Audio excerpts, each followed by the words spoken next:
At 2:17 in the morning, a radio station in West Virginia announced that a woman named Grace Holloway had gone missing. They gave her age. They gave her description. They gave the road where her empty car would be found. There was only one problem. Grace Holloway was still alive, and at that exact moment, she was sitting in her kitchen, drinking coffee, listening to the broadcast with her husband. By sunrise, she was gone. But that was not the first time the station had done it, and it would not be the last. There are places in Appalachia where sound travels strangely. A train horn can roll through a valley long after the train has passed. A dog barking on one ridge can sound like it is standing right behind you. At night, when the fog sinks low between the mountains, even silence feels like it has distance. That was how people described Briar Glen, West Virginia, a small town folded between black hills, pine-covered slopes, and old coal roads that no longer appeared on modern GPS. By daylight, it looked ordinary. A gas station with 2 pumps, a diner with a cracked neon sign, a church on a hill, a sheriff's office that closed at 5, unless something terrible happened. And above the town, on a ridge called Mercy Knob, stood an old radio tower. Its red warning light blinked every few seconds. On clear nights, you could see it from anywhere in town. Blink. Darkness.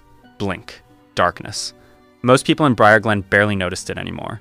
The tower belonged to WBR Gary, a tiny local AM radio station that had been broadcasting weather alerts, church announcements, lost dog notices, and old country songs since the 1960s.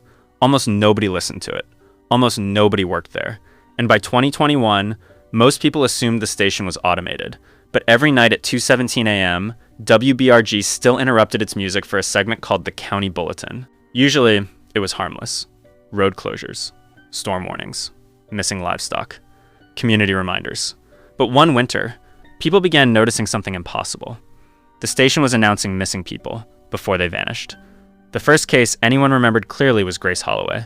Grace was 56, worked at the pharmacy, and had lived in Briar Glen her entire life. She was not adventurous. She did not stay out late. She did not drive at night unless she had to. On January 11th, she and her husband, Dale, were awake because the wind had knocked a branch against their bedroom window. Dale went downstairs to check the weather radio, but instead of the weather, he heard a calm male voice say, "County Bulletin. Missing person notice. Grace Holloway, age 56. Last seen wearing a blue housecoat and gray slippers. Vehicle located near mile marker 12 on Elk River Road. Anyone with information should contact county authorities." Dale froze. Grace was standing behind him. She said, "Why did they say my name?" Neither of them slept after that. At 6:40 a.m., Dale went outside to warm up the truck. When he came back in, the coffee pot was still on. Grace's blue housecoat was gone. So were her gray slippers. Her car was missing from the driveway. At 7:18, deputies found the car near mile marker 12 on Elk River Road. The driver's door was open. The engine was cold. Grace Holloway was never found. At first, people called it a coincidence, a cruel prank, a recording made after the fact, a misunderstanding. But then, it happened again. 2 weeks later, at 2:17 a.m., WBRG interrupted a song and announced that a 17-year-old named Tyler Vance had gone missing. It gave his height, his jacket color, the wooded trail where his backpack would be found. Tyler was asleep in his bedroom when the announcement played. His mother heard it. She ran upstairs. He was still there. She locked his bedroom door from the outside and sat in the hallway until morning. At 5:03 a.m., she heard him whisper through the door, "Mom, someone's calling me from the woods." Then he started screaming. By the time she unlocked the door, the window was open. The screen had been pushed out. His backpack was found exactly where the broadcast said it would be. After Tyler, people stopped laughing. They stopped calling it coincidence. And they stopped leaving their radios on at night. But one person kept listening. His name was Ethan Bell. Ethan was 29 years old, and he had moved back to Briar Glen after his father died. He was not a detective. He was not a journalist. He was a night dispatcher at the county emergency office. From midnight until 8, Ethan sat in a small room with humming fluorescent lights, old computers, and a wall of radios that never fully went quiet.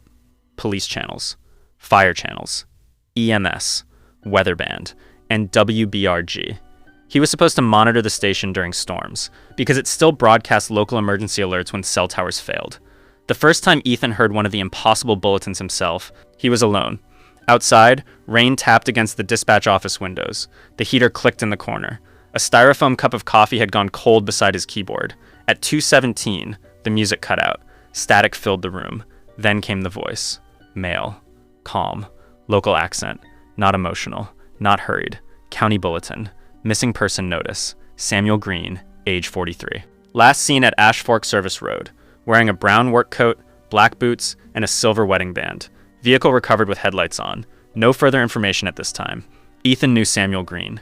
Everyone did. Sam worked at the lumberyard. He had 2 daughters. He came into the dispatch office every December to help set up the Christmas lights. Ethan grabbed his phone and called Sam immediately. It rang 6 times. Then Sam answered. His voice was sleepy and irritated. Ethan? It's 2 a.m.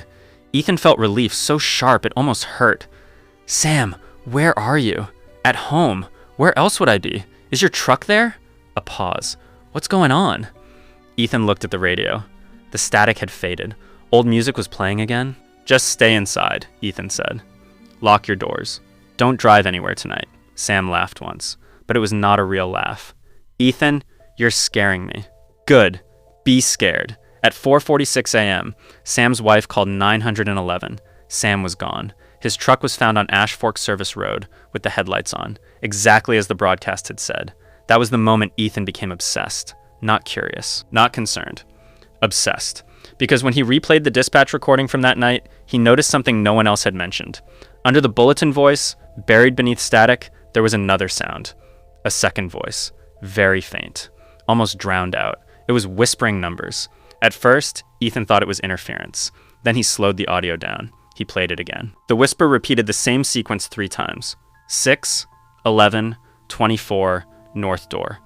Ethan wrote the numbers down. He did not know what they meant. Not yet. The official explanation came 3 days later. The sheriff, a tired man named Roy Maddox, held a press conference in front of the county building. He said the broadcasts were likely illegal signal intrusions. Someone, probably a local prankster, was hijacking WBRG's frequency. He said the missing persons cases were unrelated. He said fear was making people connect dots that were not connected. He said the county was working with technicians to trace the source. Most people wanted to believe him. A signal hijacker made sense. A disturbed person watching victims, recording fake bulletins, then attacking them later. Terrible, but possible. Human. That explanation gave the town something to hold on to. Doors were locked. Porch lights stayed on. People stopped driving alone. The sheriff increased patrols near the ridge. And for 12 nights, nothing happened. No strange bulletins. No disappearances. No names spoken in the dark. Briar Glen began to breathe again. Then, on the 13th night, Ethan heard his own name. It was 2:17 a.m. The dispatch office was quiet except for the low buzz of electronics.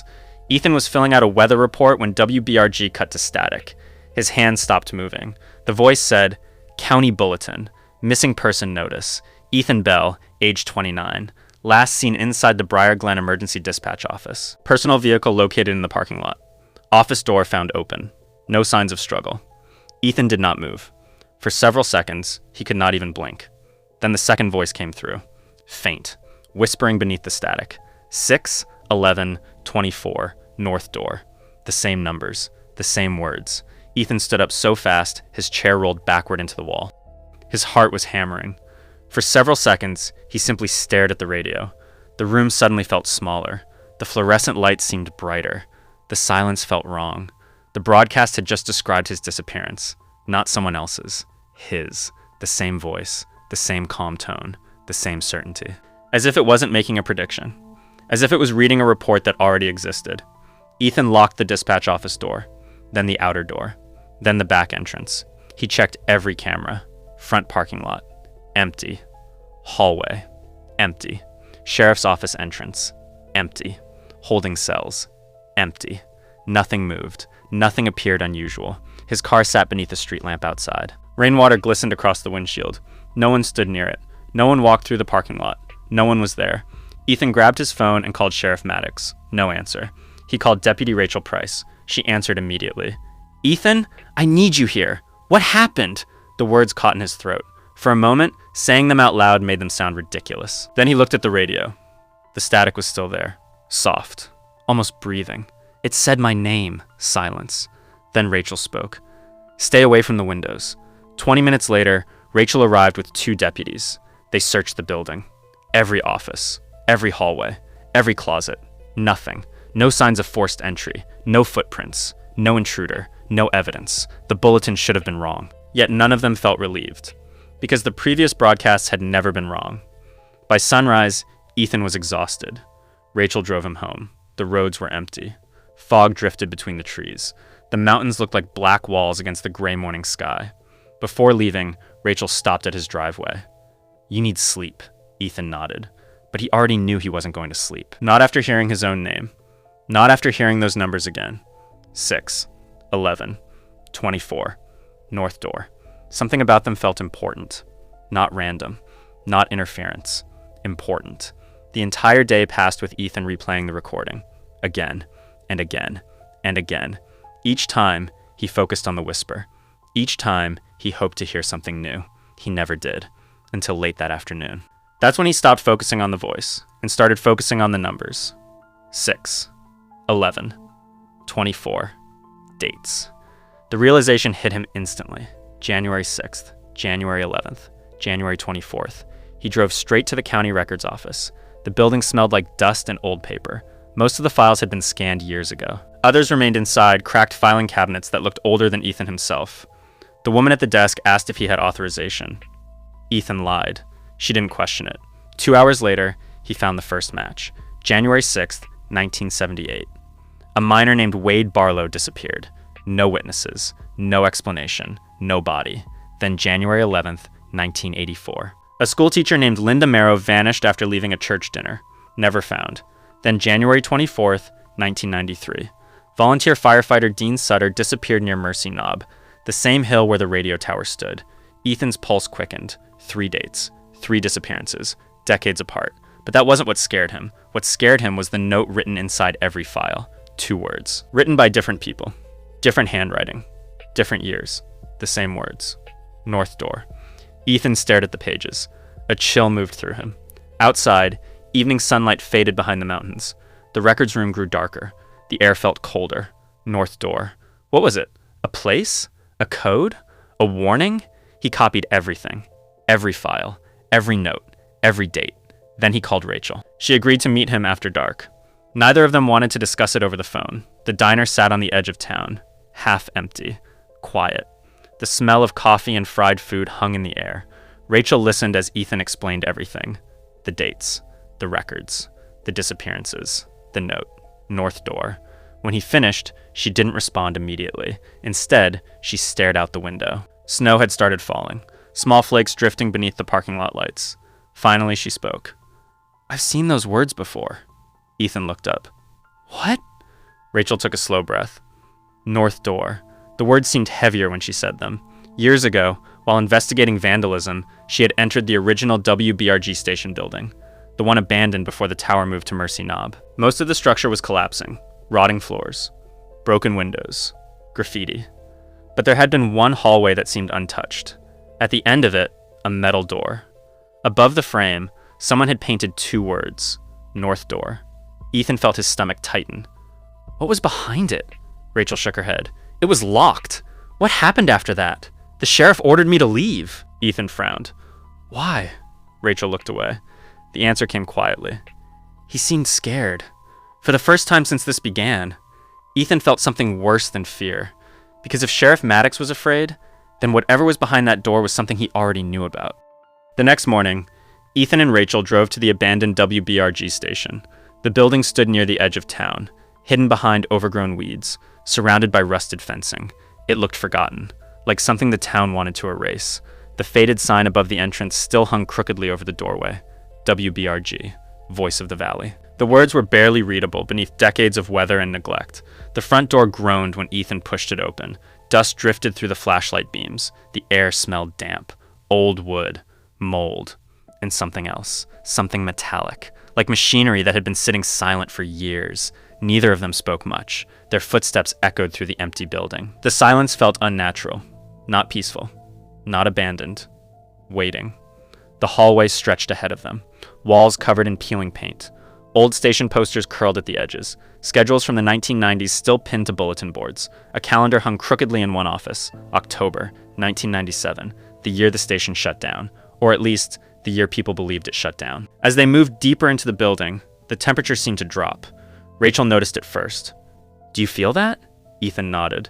The deeper they went, the colder the air became, until finally they reached the hallway. The hallway Rachel remembered. Long, narrow, dark. At the very end stood a metal door. Neither of them spoke.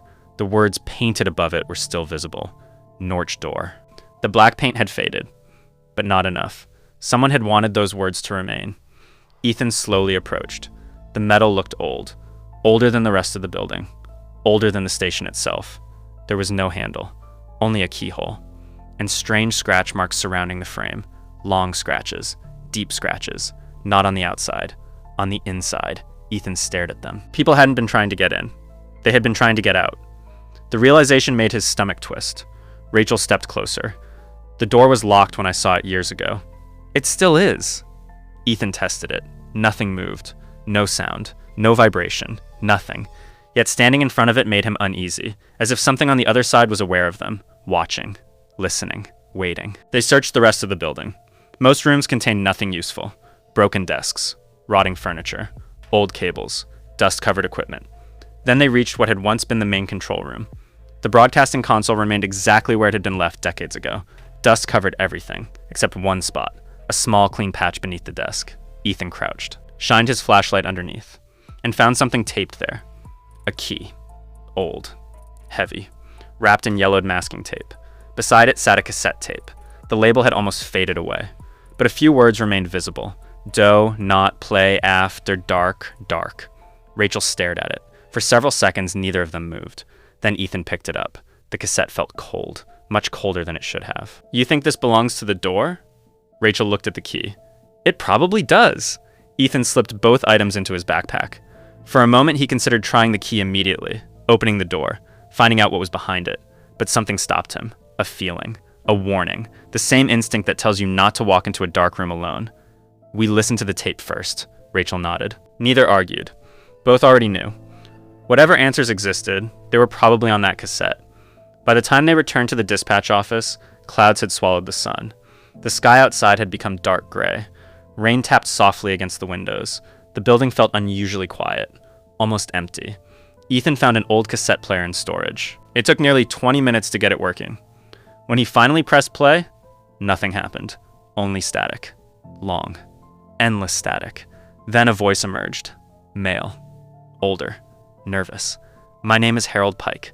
The room went silent. Rachel stepped closer. The voice continued. Station manager, WBRG. Recording this on October 3rd, 1997. A loud crackle interrupted him. Then the tape resumed. If anyone finds this recording, listen carefully. The man's breathing sounded uneven, shaken, terrified. We thought it was interference at first. Static hissed beneath his words. A weak signal. Same time every night. 2:17 a.m. Rachel and Ethan exchanged a glance. Harold continued. A voice reading missing persons reports. The tape crackled again. At first, the dates didn't make sense. Another pause. Some names belonged to people already gone. His breathing became heavier. Others belonged to people who hadn't disappeared yet. Ethan felt a chill move through his body. Harold's voice dropped lower. We shut off transmitters. We disconnected equipment. We cut power to the building. It didn't matter. The static grew louder. It kept broadcasting. A loud thump sounded somewhere on the tape, as if something had fallen nearby. Harold inhaled sharply, then continued. Then people started vanishing. Silence. For several seconds, the tape carried only static. Then came the sentence neither Ethan nor Rachel would ever forget. It wants the town to hear. The tape hissed. It needs witnesses. Ethan felt every muscle tighten. Harold continued. If the name is heard, static swallowed part of the sentence. The recording distorted, then returned. If the name is heard, the taking happens. Rachel stared at the cassette player, unable to look away. Harold spoke again. If nobody hears the broadcast, a loud burst of static interrupted him. The tape nearly cut out. Then his voice returned. Much quieter, much more frightened. If nobody hears it, it chooses someone who is listening. The tape ended. The room became silent. Neither Ethan nor Rachel moved. Outside, rain continued tapping against the windows. Inside, the cassette player sat motionless. The final click echoed through the room. For the first time, the mystery felt larger than a criminal, larger than a prank, larger than a radio station. Because whatever had been speaking through WBRG had been doing it for decades. And according to Harold Pike, it wasn't trying to warn people. It was choosing them. Neither Ethan nor Rachel spoke for several moments. The tape had ended, but the feeling it left behind remained. Heavy. uncomfortable, like a warning that had arrived too late. Outside, the rain continued falling, steady, relentless. Inside the dispatch office, the fluorescent lights hummed quietly overhead. Everything seemed normal, and that was somehow worse. Because after hearing Harold Pike's recording, normal no longer felt trustworthy. Rachel finally broke the silence. "We need to shut WBRG down." Ethan looked at her. "They already tried. We try again." They cut the power. They removed equipment. They abandoned the building. Rachel folded her arms. "Then we destroy the tower." Before Ethan could respond, every radio inside the dispatch office turned on, at once. Police radios, weather radios, old emergency receivers, even a broken scanner that hadn't worked in years. Static exploded through the room. The sound was deafening. Rachel instinctively stepped backward. Ethan grabbed the edge of the desk. The noise lasted only a few seconds. Then, silence. And the familiar voice returned. Calm. Emotionless. Unhurried. County bulletin. The words echoed from every speaker. Missing person notice. Rachel's face tightened. Neither moved. Neither breathed. The voice continued. Deputy Rachel Price, age 35. Rachel's eyes widened. Ethan felt his stomach drop. The bulletin continued. Last seen entering the former WBRG studio. The static crackled. Patrol vehicle located outside. A pause. Then the final line. North door found open. The room became silent again. Rachel stared at the nearest radio, unable to speak, unable to move. Then, beneath the fading static, another voice whispered. The same whisper Ethan had heard before, only this time there were no numbers, just one word. Tonight. The lights flickered. Once. Twice. Then darkness swallowed the room. For 10 long seconds, they stood in total blackness. The static continued, surrounding them, moving through the dark like breathing. Then the emergency lights activated. A dim red glow filled the office. The radios were silent. The cassette player sat where it had been, except the tape was gone. Rachel immediately searched the room. Every desk, every drawer, every shelf. Nothing. The cassette had vanished, as if it had never existed. Neither of them wanted to stay in the office any longer, and neither wanted to wait for another broadcast. That night, fog rolled into Briar Glen. Not ordinary fog. This was thicker, denser, the kind that swallowed entire streets. Headlights became pale circles. Streetlights faded into blurry orange smears. Even familiar roads looked unfamiliar. Cell service began failing across town. Calls dropped. Messages wouldn't send. Landlines crackled with strange bursts of static. And everywhere, people reported hearing faint radio interference, even from devices that weren't radios. Baby monitors, televisions, old speakers, anything capable of producing sound. By midnight, the entire town felt isolated, cut off from the rest of the world. Ethan and Rachel drove to Sheriff Maddox's house. The sheriff opened the door before they knocked, as if he had been expecting them. The moment Ethan saw his face, he knew something had changed. Maddox looked exhausted, not physically, emotionally, like a man carrying a burden for far too long. "You heard it," Maddox said quietly. Rachel stepped inside. "How long have you known?" The sheriff didn't answer immediately. Instead, he walked into the living room. Stacks of files covered the coffee table, boxes filled with reports, photographs, broadcast logs, missing persons records, decades of them. Ethan stared. There were hundreds, maybe thousands. Maddox lowered himself into a chair, slowly, carefully, like someone preparing to admit something terrible. "My grandfather was sheriff." His voice sounded distant. "Took over in 1958. He pointed toward the files. His father held the position before him. Rachel frowned. "What does that have to do with this?" Maddox looked at her. "Everything." The room became silent. Rain tapped against the windows. Somewhere outside, wind moved through the trees. Maddox leaned forward. "This didn't start with us." His eyes shifted toward the old reports. "It started long before any of us were born." Ethan felt a knot tighten in his chest. "What exactly started?" The sheriff hesitated, then answered. "The station." The word hung in the air. Heavy. Wrong. The station doesn't predict disappearances. Maddox's expression darkened. It selects witnesses. Rachel shook her head. "That doesn't make sense. It doesn't have to." The sheriff rubbed his eyes. "We spent decades trying to understand it." His voice became quieter. "We never did." Ethan stared at the files, then asked the question neither of them wanted answered. "What is behind the north door?" For the first time, fear appeared on Sheriff Maddox's face. Real fear. The kind people cannot hide. He looked away before answering. "A room that shouldn't exist." No one spoke. Maddox continued. "In 1963, Workers renovating the station discovered a hallway that wasn't on any blueprint. The hallway ended at a door, the north door. Outside, thunder rolled across the mountains. The sheriff's voice remained steady. They opened it. Rachel leaned forward. What was inside? Maddox swallowed. When they described it later, they all described something different. Ethan frowned. What does that mean? It means one man saw a radio studio, another saw a mine, another claimed it opened into a forest. The sheriff's gaze lowered, but every one of them heard the same thing. The room seemed colder. Ethan already knew the answer before Maddox said it. A voice. The sheriff nodded. A radio broadcast. Silence followed. Long, uncomfortable silence. Then Maddox opened one of the files and slid it across the table, toward Ethan. Ethan looked down. The name on the report instantly froze him in place. Daniel Bell, his father. The report was dated 2004. Missing person investigation. Temporary disappearance. 3 hours. Returned alive. Ethan stared at the page, confused. His father had never told him about this. As far as Ethan knew, his father had never been missing. Maddox spoke softly. He didn't remember most of it. Ethan's hands trembled as he continued reading. The report stated Daniel Bell had been found outside the old WBRG station shortly before dawn, barefoot, disoriented, unable to explain where he had been. At the bottom of the report, a handwritten note had been added. Just one sentence. Ethan read it twice, then a third time. His blood ran cold. The note said, he claimed he heard his son calling to him from the radio. Ethan slowly looked up, and for the first time, he began wondering whether his father's death had truly been the end of his involvement with the station, or whether the station had been waiting for Ethan all along. The room fell silent. No one spoke. The rain outside seemed louder now, each drop striking the windows like distant footsteps. Ethan stared at his father's file. The words refused to leave his mind. He claimed he heard his son calling to him from the radio.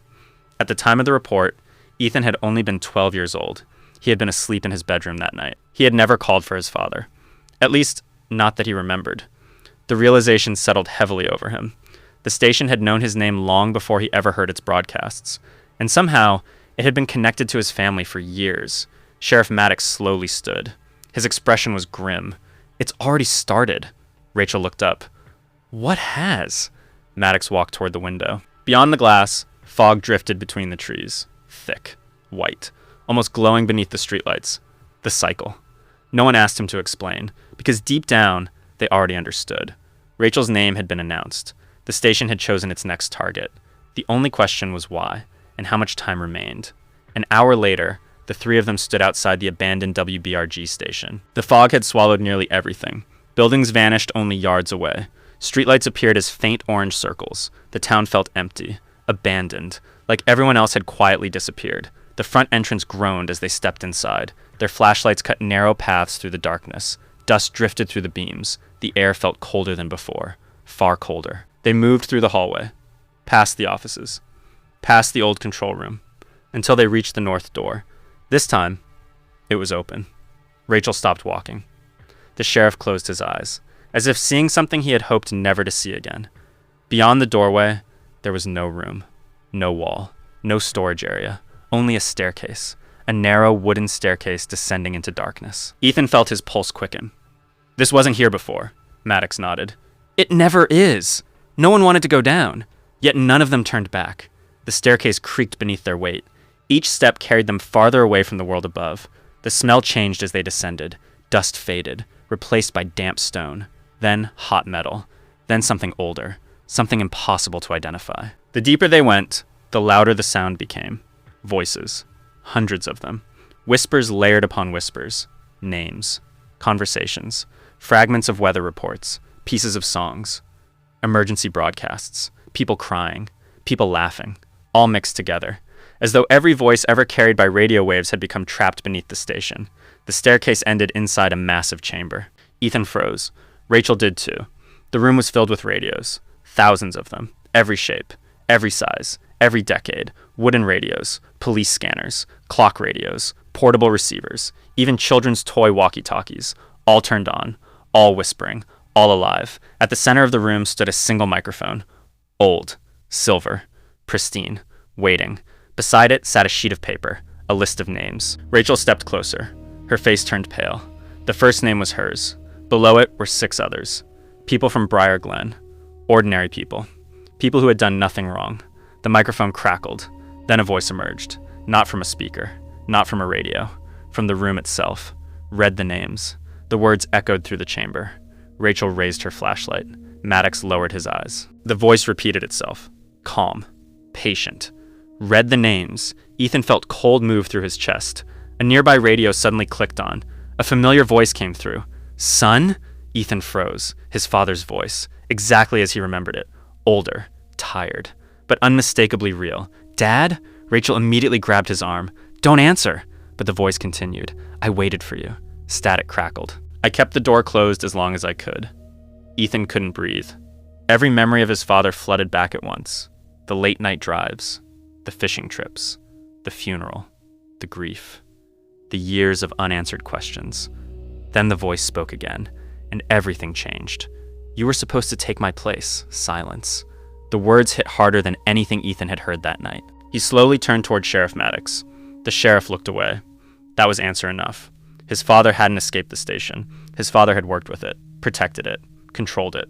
Someone had always controlled it. Generation after generation. When one keeper died, another replaced them. The broadcast continued. The disappearances continued. The cycle continued. And when Daniel Bell died, the station lost its keeper. That was why the broadcasts had become more frequent, more aggressive, more chaotic. The microphone crackled again. The list of names shifted across the table by itself. The paper stopped directly in front of Ethan. The first name disappeared. Rachel's name faded away. New letters slowly appeared. Ethan Bell. The radios immediately began whispering. His name. Again. And again. And again. Ethan Bell. Ethan Bell. Ethan Bell. The room vibrated with the sound. Rachel stepped beside him. Don't touch it. But Ethan already understood. If he accepted the role, the cycle would continue. If he refused, someone else would be taken. Maybe Rachel. Maybe the people listed below. Maybe anyone listening. The station wasn't choosing victims. It was choosing witnesses. People who made the disappearances real. People who carried the story forward. The microphone waited. The room waited. The radios waited. For a moment, Ethan considered reading the names, ending it, accepting his father's place, accepting the burden. Then he looked at the paper and noticed something strange. The back was blank. A simple observation, but it sparked an idea, an entirely different choice. Ethan picked up the microphone. The radios instantly fell silent. Every whisper vanished. The room became still, waiting. The station expected him to read the list. Instead, Ethan began speaking. My name is Ethan Bell. His voice echoed through the chamber. If anyone can hear this, he took a breath. Turn off your radio. The microphone crackled violently. The room trembled. But Ethan continued. Do not listen to WBRG after midnight. A radio shattered somewhere behind him. Glass exploded across the floor. Do not repeat any names you hear. More radios failed. Sparks flashed throughout the chamber. The whispers became angry, louder, more desperate. Ethan refused to stop. This station is not warning you. The floor shook beneath their feet. It needs listeners. 100 voices screamed at once. It needs witnesses. The microphone burned hot against his hand. Blood trickled from his nose. Still, he continued. If nobody listens. The room trembled harder. The radios began collapsing from their shelves. It has no power. The voices merged together. His father's voice, Grace Holloway's voice, Tyler Vance, Samuel Green, hundreds of others, all speaking at once. You cannot leave the valley silent. Ethan tightened his grip on the microphone, then answered. Watch me. He ripped the microphone free from its stand. The room exploded into static. A blinding flash filled the chamber. Every radio screamed. Then, silence. Complete silence. For one impossible second, nothing existed. No voices. No breathing. No sound. Nothing. Then Rachel's flashlight clicked on. They were standing inside the abandoned station, back in the hallway. The north door was closed. The staircase was gone. The chamber was gone. Everything was gone. Except Sheriff Maddox. He was missing. Only his hat remained on the floor. Outside, the fog had disappeared. The town slowly returned to normal. WBRG stopped broadcasting. The tower light on Mercy Knob went dark. Search teams looked for Sheriff Maddox for 11 days. They never found him. No body. No evidence. No explanation. Rachel filed the report herself. Officially, the sheriff disappeared while under investigation. Unofficially, no one spoke about him again. Weeks passed. Then months. The broadcasts never returned. People relaxed. Life continued. Eventually, the story became another local legend. Something people discussed only after midnight. Something they half believed and half feared. Ethan left Briar Glen shortly afterward. He moved several counties away. Started over. New job. New apartment. New life. He threw away every radio he owned. For nearly a year, nothing happened. Then one rainy night in October, Ethan woke up. The room was dark. The clock beside his bed read 2:17 a.m. At first he thought thunder had awakened him. Then he heard music. Old country music. Playing softly somewhere inside his apartment. Ethan sat up. His heart immediately began racing. He didn't own a radio. Slowly, he walked toward the kitchen. The music grew louder. There, on the counter, his microwave was playing the broadcast. Static crackled through a speaker that shouldn't have been receiving anything. Then came the voice. The same voice. Calm. Patient. Unchanged. County bulletin. Ethan stopped moving. The voice continued. Missing person notice. A long pause followed. Then the final words. Unknown male. Another pause. Last seen listening. The microwave display flickered. 2:17, 2:17, 2:17. Then a whisper emerged beneath the static. Soft. Almost gentle. The same whisper that had haunted every recording. The same whisper hidden beneath every broadcast. North door opened. The lights went out. Darkness filled the apartment. And somewhere far away, beyond the mountains, beyond the valley, a red tower light began blinking again. Blink. Darkness. Blink. Darkness. Blink.